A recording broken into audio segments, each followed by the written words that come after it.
Welcome back to Combat 24/7 Episode 2, joined with Creighton Bauman, the man, the myth, the legend himself. How you doing, Creighton? Doing all right. How are you? Hey, I'm not too bad. It's kind of a weird time, huh? Hopping on For Zoom sure. calls, doing podcasts. We have a lot to talk about and not tons of time to talk about, so let's get right into it. Wednesday's card, Anthony Smith versus Glover Teixeira. What'd you think? Man, that was tough to watch. That first round, Anthony looked amazing. But if you're gonna come out with that pace, you got to be able to either keep that pace or you gotta be able to finish him. And obviously, he couldn't do either of them. And then it got to that point. I won't really go into whether or not it should have been stopped because everyone has their own opinion. But it was definitely tough to watch. Those third and fourth rounds were brutal. Yeah, this is all speculation and obviously after the fact, but when he was kind of getting, Vaselined up and getting ready to go into the octagon, it kind of seemed like he was almost too hyped, almost too energetic. Did you kind of see that too? Yeah, and I'm not in his shoes, so I don't know what was going through his mind, but he definitely seemed like he was doing a lot to get himself hyped up for the moment, which to each their own. But obviously, kind of when you watch the fight, you could say that maybe he got a little too excited. But like I said, to each their own, and he obviously knew what his game plan was. Yeah, and like I said, this is all speculation. We don't really know what's going through his head. Obviously, the home invasion that he experienced less than a month earlier could have played a factor in his mental state. It's a very traumatic thing to go through. But all in all, he takes the loss. What do you think is next for Anthony Smith? Yeah, After he goes up, obviously, he tough had one. good injuries. Yeah, I imagine he's gonna have to take a little bit of time off. Luckily for him, he's got a good thing going as far as commentating. And then I know Chael Sonnen has expressed a lot of interest in having him compete in his on his Submission Underground platform, which I think that could be good, just to stay active, but you don't got to worry about injuring your body too severely. So I don't know. We'll see. It's hard to think it's a little quick to have him, try and pinpoint his next target. Yeah, that's fair. Absolutely. I just thought when everything gets back to shape, a good but really tough comeback fight would be Corey Anderson because Yeah. those are two very tough guys in the light heavyweight division. Sure. Uh, Now talking about what do you think next for Glover Teixeira? Had an amazing performance. Yeah, and I really had no idea that he was on a 4-fight win streak. I saw his fight against Krylov. It was split decision, but I mean, Krylov is a monster. So regardless if you're going to hand raise against him, he's still got it, man. Yeah, that whole light heavyweight division. There's a lot of chaos. I don't know. I guess I haven't thought about who he could go against. Of course, John, however it's pronounced, that's who sticks out to me immediately. But there's about 4 or 5 guys at the top of that division that are all kind of scratching and clawing for a chance at John Jones. Yeah, absolutely. Jan Blachowicz. We got Thiago Santos, who had a very close fight with John Jones. We have Dominic Reyes, who had a very close fight. I'm thinking maybe you throw Jan and Dominic in there, and then you throw Tiago and Glover. The only reason I'm saying that is because last thing I'll talk about the light heavyweight division. John's talking about how he's done everything at light heavyweight and he's ready to go face Francis Ngannou at heavyweight. I completely disagree. I think he has a lot more to prove at light heavyweight, more now than ever. What do you think about that? Yeah, I definitely understand where he's coming from because he's obviously, he's beaten just about everybody. And, I imagine as a competitor that could get not tiring, but almost repetitive. And I think, ultimately John Jones is the ultimate competitor. And, obviously there was a lot of hype around Francis Ngannou's last performance. So, that could be what gets him excited at this point in his career. So I don't know. And I'll be the first to admit I would absolutely love John Jones and Francis Ngannou. Yeah. Do you think as far as his legacy goes, do you think that's in cement or do you think he has to kind of go back and correct the Dominic Reyes fight because that was a close fight, and a lot of people had it for Dominic Reyes. And same with the Santos fight, that was very close. Do you think he has some more work to do at light heavyweight, or if he went to heavyweight, he'd already have his legacy kind of cemented? Uh, I think with his last couple fights, of course they're very close, but for me personally, just kind of the way they ended, um, I don't know. It was hard for me to say definitively that Reyes won. I could obviously see the argument, but if you're John Jones and you've beaten everybody, I mean, regardless of how close it was, that ultimately you still have beaten everybody.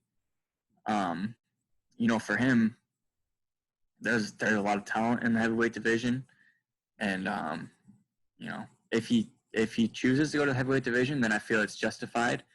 But if someone like Dominic Reyes or Thiago Santos puts on a great performance, I think absolutely he should rematch them and maybe put a stamp on it. But I would like to see a dominant performance against another competitor by one of those two. Okay, fair enough. All right, talking about this Saturday's card, UFC Jacks. I guess all of them are UFC Jacksonville this week, but UFC Jacksonville main event: Alistair Overeem versus Walt Harris. It's hard to wrap my head around how Walt Harris is able to come back after such a traumatic thing that happened to him and his family. Um, but just speaking strictly on the fight, how do you see this one going down? Yeah, this is an interesting one for sure. One thing I noticed, and I may not be right on this, but Walt Harris seemed very, very large at weigh-ins, I guess. And I guess maybe I haven't been paying attention before, but I saw that he was 264 and a half. So I'm assuming that he had to cut some weight to get down there. Which, kind of makes you wonder, has he been doing all the right things? Training, obviously, I'm not, he's gone through what he's had to go through, and I imagine that took quite a toll on him. But like I said, that was kind of something that stuck out to me. I don't know if I haven't been paying attention, but he did seem, a little bit thicker than he usually does. You hope that he's been training as much as he could, but it's hard to say. And you can never count Alistair Overeem out. No. And what a performance Alistair Overeem put on Jairzinho Rosenstrike until obviously the last round. But, um, you know, of course I'm going to root for Walt Harris, everything he's been through. But in this fight, I think Alistair Overeem kind of gets the best of him, but I think it's a good learning experience. That's how I kind of see the fight going. Yeah, I'm gonna have to agree with you. I'm gonna say Alistair Overeem gets the W, but I think it's gonna be a good fight either way, and I wouldn't be surprised if Walt Harris gets his hand raised. Yeah. So moving on, Claudia Gadelha versus Angela Hill. Angela Hill's on a streak right now, but in all fairness, Claudia Gadelha is a big step up in competition. Um, how do you see this one going? Yeah, I'm not good at this one. I'm way too biased. I'm in love with Claudia Gadelha. Oh, who's not? Yeah, she's a dime piece. But like you said, Angela Hill, I was reading that she just passed Cowboy for I think she's had 7 fights in like the past 420 something days, with a new record, which I love anybody who competes that much. But I do think this is a big step up in competition. Claudia Gadelha is a vet. Her striking's improved drastically. Her BJJ is phenomenal, and she's fought for world titles. She's been in these big positions, so I'm gonna have to go with Claudia Gadelha in this one. Well, clearly I've been saying her name wrong, but we're gonna call her Claudia. I don't know. Okay. No, but I remember she was scheduled. Correct me if I'm wrong. For UFC 246, Cowboy versus Connor, and she was scheduled against Alexa Grasso, and Alexa Grasso ended up missing so much weight that the fight fell through. And before this, she was also having troubles, getting fights scheduled, personal issues. So I think she is gonna absolutely put on a clinic. She's had a lot of time, not a clinic against Angela Hill per se, but she's going to show all her best skills, and I think she's going to be better than ever with the time she's had off training. And I think she gets the upside in this one, but I think it's going to be a good fight as well. Moving on, very interesting fight. I'm surprised it's not the co-main. Dan Ige versus Edson Barboza. Edson Barboza moving to featherweight. How do you think this change is going to affect his performance? Yeah, I'm excited for him. Honestly, we kind of talked about this, but at weigh-ins, he definitely looked a lot better than I personally imagined. He was so shredded at 55. It was kind of hard to see him down at 45, but he definitely looked all right.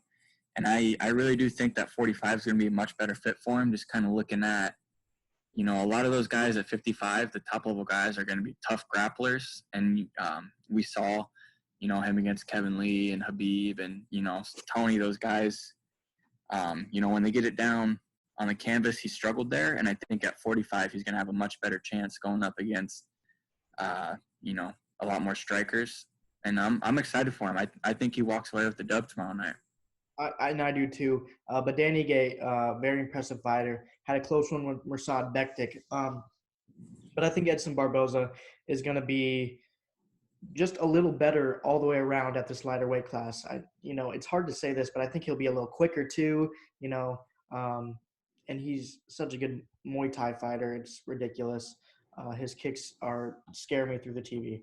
But moving on, Eric Anders and I'm sure I'll mispronounce this. Christoph Jotko, something. Something like that. Close enough. Yeah. I got to be honest with you. I'm a MMA fan, but I haven't seen much of Christoph Jotko. I can't remember his previous fights. You remember watching him fight? He's he's got a pretty impressive record, both outside of the UFC and in the UFC, but it's always kind of seemed like when he gets to the top level guys, I believe he fought I think he fought Uriah Hall for sure. I want to say he fought Uriah Hall and maybe David Branch, but either way, it just kind of seems like when he gets to those tough top tier fighters, he's kind of struggled to put it together. And same with Eric Anders. He's always been fun to watch, and he's put on some great performances. But I don't think this is maybe going to be the type of fight that's going to get someone ranked. But I think they're both going to put on a show. Mm-hmm. So I would expect fireworks regardless, and I'm going to take Anders on this one. Okay. Sounds like a good one. Sounds pretty evenly matched. Now, maybe you read up more on this than me, but a little weird stuff going on with Song Yadong and Marlon Vera. Uriah Faber weighs in. What's going on there? Yeah. I mean, that just speaks volumes to how cool Uriah Faber is. The fact that he just said, all right, screw it, to take on a killer like Chito Vera, that's pretty crazy. And for Chito to just say sure to fighting someone who weighs in 8 pounds heavier than that would be crazy. But regardless, it sounds like it all got worked out, with Song Yadong's visa. And they're actually both, him and Chito are both 35ers, and they're fighting up at 45, which, I'm always a fan of, especially for Chito, because he's a gigantic 35. I think move to 45 was inevitable for him regardless. But I think the way he's been putting everything together lately, and I think he's on like a 4 or 5 fight win streak, I think he gets to San Andreas tomorrow as well. Yeah, I know Song Yadong had a very close last fight. Some people thought it went the other way against Cody Stamen, something like that. Yeah, something like that. But very close fight. But I think that's gonna be a super good fight. I got to give it to Vera. He just has impressed me in every single fight. He looks better and better each time. So I think Vera takes this one. What do you think? Yeah, I agree. I think he's much bigger. I know his ground game's phenomenal. He trains under Eddie Bravo, I believe, and Jason Perillo is his boxing coach. So, I mean, he's obviously going to have decent hands. Song Yadong does have some crazy power, but I think I'm going to have to go with Chito on this one. Okay, yep. And we're not going to hit every fight on the prelims because it is a decent prelims card. Matt Brown and Miguel Beza. What do you think? Yeah, man. Matt Brown, he surprised me. His last performance, good stuff. He's been doing the thing for a while now. I can't say I'm super familiar with his opponent. Regardless, I'm gonna have to say Matt Brown. You know, he's taken out a couple of legends in his past few outings. He looked great at 245. So, you know, I think he's going to carry that momentum over, and I see him getting the job done. Yeah, for sure. That one's tough because I don't know much about Miguel. Obviously, he's 8-0, but sometimes, it could just be a pretty record. You know, you never know once you actually face high level competition, and Matt Brown is exactly that. He's faced, some of the best in the world. So I'm not sure how that one goes, but I guess we'll see. Moving on to the next one. This one's going to be fun. Darren Elkins versus Nate Landwehr. Nate was a champion in his previous organization. Correct me if I'm wrong. One or Ryzen. I know too much about UFC sometimes. I just have this useless information. But he was a Yeah. champion, and he went against a dog in uh, Gilbert Burns' younger brother. Oh, Herbert. Yeah, and he lost pretty bad in that one. But Herbert's tough. He's legit. super tough. But I think he's going to bounce back here and beat Darren Elkins, even though Darren Elkins is an absolute dog. It's going to be a sick fight. That's all I can say. Yeah, Darren Elkins is so hard to count out of anything because that dude, I've seen him take some beatings, and it just doesn't phase him. Ryan Hall hit him with everything. He hit him with some nasty kicks, and he just kept coming forward. Yeah, and that Mirsad Bektik fight, I still think that's got to be, you know, top 3, top 5 comebacks of all time because he was getting pulverized, and somehow he pulled it off, which I think that just speaks volume to, you know, toughness and durability. Yeah, he's certainly not going to give up in the face of adversity. Is there any other fights that you can see on this prelims card that you are interested in talking about? I guess just kind of going over it. I would biggest thing I would say is take advantage of ESPN offering this one for free. I know there's so many people that, you know, need live sporting. You don't got to pay for the pay-per-view. You don't got to pay for ESPN Plus. So take advantage of it. There's going to be some bangers tomorrow. Yeah, it's going to be an all-around great card. Do you have a few more minutes to talk? Of course, yeah. All right, perfect. I just want to talk about the state of the heavyweight division. That seems to be a crazy topic right now. Personally, I'll tell you my opinion, then you can step in. Stipe Miocic, the heavyweight champion, is kind of explaining how, he doesn't have space right now to train, but he's working on it. He's working with UFC, trying to find space to train. And it seems like everyone's kind of hopped on this bandwagon, like, oh, you can't figure out, places to train. You're the champion. But at the same time, you kind of got to sympathize with him because he's a firefighter, and this whole thing kind of took us by storm. I don't think what he's saying is unreasonable. Do you? Yeah, it's definitely a tough situation. You know, he's obviously champ of the world, but he also made a commitment to his community. So I understand both sides. It's hard to imagine he doesn't have anywhere to train. Seems like everyone's finding something, but the idea of stripping him of his heavyweight title is absurd to me. You know, I could see maybe them make it interim, but the idea of stripping Stipe for, you know, serving his community like that is bonkers to me. Obviously, I imagine that, you know, in due time, he'll figure it out. He'll get with his coaches, get a good place to train, and, you know, get a fight scheduled. I think the only fight, obviously, Francis looks unstoppable, but at this point in both him and DC's career, that's the only fight that makes sense for both of them. So that's personally what I would love to see. Yeah, and he's going against a beast in Daniel Cormier, someone he lost against already once and beat once, the trilogy. So you got to think that he's got to have a pretty good training camp to go against a guy like Daniel Cormier, don't you think? Mm-hmm. Absolutely. And even that last fight, obviously, he came out victorious, but those first couple rounds, you know, DC was kind of manhandling him. So, no walk in the park by any means. No, not at all. And it's also weird to me because we're at a time where there's not so many cards, but there's quite a bit of fighters who want to fight right now. So you're thinking like all the other champions, and you're kind of pointing out Stipe Miocic. Like, we're not talking about the 170-pound division, which is stacked right now. 145-pound division, and I get that like traveling is weird right now, but I mean, I don't see there any reason to kind of point him out and be like, oh, this division needs to move on and everyone else can take their time off. Yeah, I agree. I think just when you have fighters of the caliber of Stipe Miocic and DC, who I genuinely think you could argue for both of them that they might be the greatest heavyweight of all time. I think just the excitement around that and the fact that it's a genuine trilogy where they're both 1-1. As a fan, it's hard to not want to see that, as opposed to, a division like 170 where there's maybe not a clear-cut number one contender. Yeah. So that's why I kind of see where people are coming from. Yeah. In that regard.